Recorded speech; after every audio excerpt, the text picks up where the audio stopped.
নমস্কার বন্ধুরা, YouTube channel উমার সংসারের আরও একটি নতুন পর্বে আপনাদের সকলকে স্বাগত জানাই। বন্ধুরা, আজকের পর্বের আলোচ্য বিষয় নীলষষ্ঠী বা নীল পুজো। 2024 সালের 1430 বঙ্গাব্দের নীলষষ্ঠী পুজো কবে পালিত হবে? নীলষষ্ঠী পুজোর তারিখ ও সময়, নীল বাতি জ্বালানোর বিশেষ সময়, নীলষষ্ঠী পুজোর উপকরণ ও পূজাবিধি এবং নীল ষষ্ঠী ব্রত পালনের নিয়মাবলী চলুন জেনে নেওয়া যাক আজকের পর্ব থেকে। কথায় বলে বাঙালির 12 মাসের 13 পার্বণ, আর এই 13 পার্বণের মধ্যে অন্যতম এক ব্রত হল নীলষষ্ঠী ব্রত। চৈত্র মাসের সংক্রান্তির আগের দিন পালিত হয় নীলষষ্ঠী ব্রত। এই দিনে কিন্তু ষষ্ঠী তিথি থাকে না, তবুও ওই দিনকে বলা হয়ে থাকে নীলষষ্ঠী। এই ব্রতে পুজো করা হয় দেবাদিদেব মহাদেবের। নীলষষ্ঠীর পরের দিন চৈত্র সংক্রান্তি, অর্থাৎ চৈত্র মাসের শেষ দিন। তার পরের দিন পালন করা হয় পয়লা বৈশাখ, বাংলা নববর্ষ। সন্তানের মঙ্গল কামনায়, দীর্ঘায়ু ও নিরোগ সুস্থ জীবন কামনা করে মায়েরা এই নীলষষ্ঠী ব্রত পালন করে থাকেন। আসুন জেনে নিই 2024 সালের নীলষষ্ঠী বা নীল পুজো কবে পালন করা হবে। 2024 সালের 1430 বঙ্গাব্দের নীলষষ্ঠী বা নীল পুজো 12ই এপ্রিল 2024, বাংলায় 29শে চৈত্র 1430 শুক্রবার পালন করা হবে। নীলষষ্ঠী পুজোর একটি বিশেষ রীতি হল প্রদোষকাল, অর্থাৎ সন্ধ্যাবেলায় নীলের ঘরে বাতি জ্বালানো।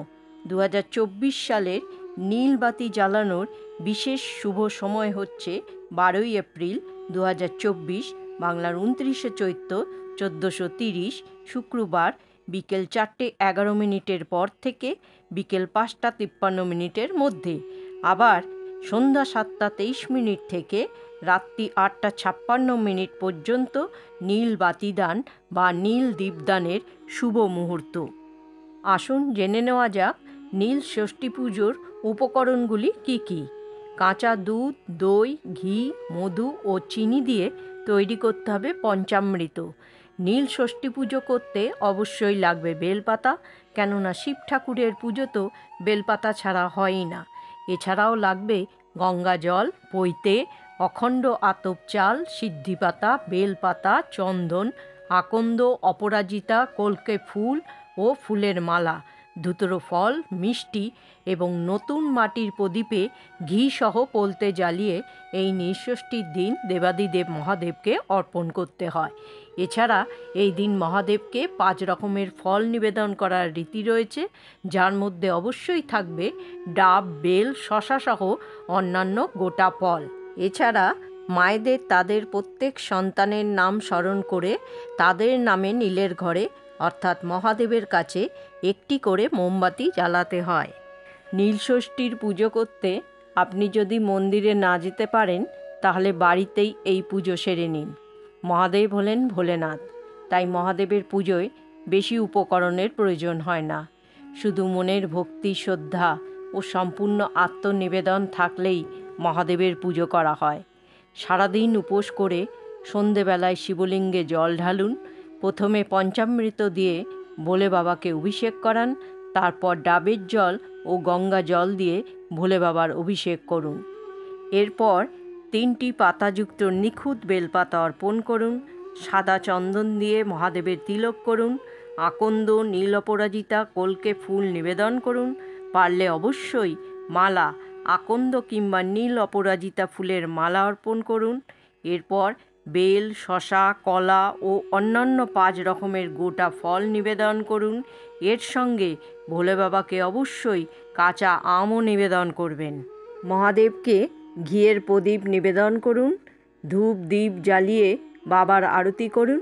সব শেষে আপনার সন্তানের মঙ্গল কামনা করে মহাদেবের সামনে মোমবাতি জ্বালিয়ে দিন। আপনার পুজো সম্পন্ন হলে অবশ্যই নীলষষ্ঠীর ব্রতকথা পাঠ করবেন বা শুনবেন। পুজোর পর প্রথমে প্রসাদ মুখে দিয়ে উপবাস ভাঙুন। যারা এই ব্রত পালন করবেন তাদের ব্রত পালনের আগের দিন নিরামিষ খেতে হয়। ব্রত পালনের দিন মহাদেবের পুজো দেওয়ার আগের মুহূর্ত পর্যন্ত উপবাস থাকতে হয়। উপবাস ভঙ্গের পরে ফল, সাবু ইত্যাদি খেতে হয়। এছাড়াও ময়দার তৈরি যে কোনো দ্রব্য সামগ্রী খাওয়া যেতে পারে, যেমন লুচি, পরোটা।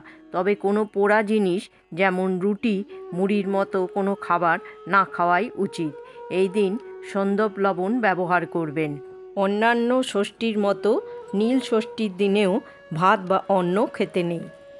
বন্ধুরা, আজকের পর্বটি এখানেই শেষ করছি। পর্বটি ভালো লাগলে অবশ্যই লাইক, শেয়ার এবং সাবস্ক্রাইব করবেন। পরবর্তী পর্বে আবার একটি নতুন বিষয় নিয়ে আপনাদের সঙ্গে কথা হবে। ততক্ষণের জন্য ভালো থাকুন, সুস্থ থাকুন। জয় শ্রীকৃষ্ণ। রাধে রাধে।